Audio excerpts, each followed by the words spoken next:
Kasus kopi sianida Jessica Wongso disebut sebagai kasus yang membuat karir Irjen Verdi Sambo melejit. Diketahui, mantan Kadif Propam Polri Irjen Verdi Sambo menjadi tersangka dalam kasus pembunuhan Brigadir J.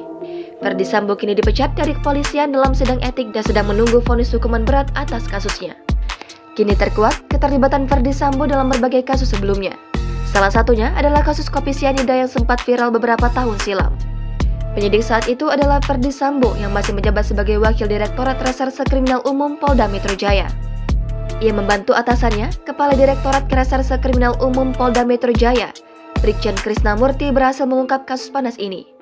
Gara-gara prestasinya dalam mengungkap kasus ini, karir Sambo pun melesat. Pangkatnya bahkan naik 2 tingkat yaitu Irjen, melebihi atasannya dulu, Krisnamurti. Nah, ada banyak misteri yang menjadi sorotan dalam kasus itu.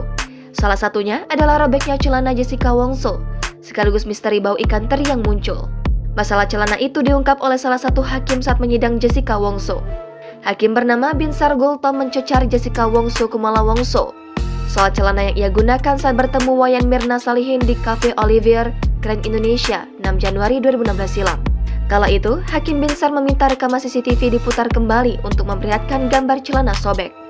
Hakim Binsar lalu bertanya apa alasan Jessica Wongso meminta pembantunya membuang celana tersebut bahkan setelah dibuang celana itu menghilang.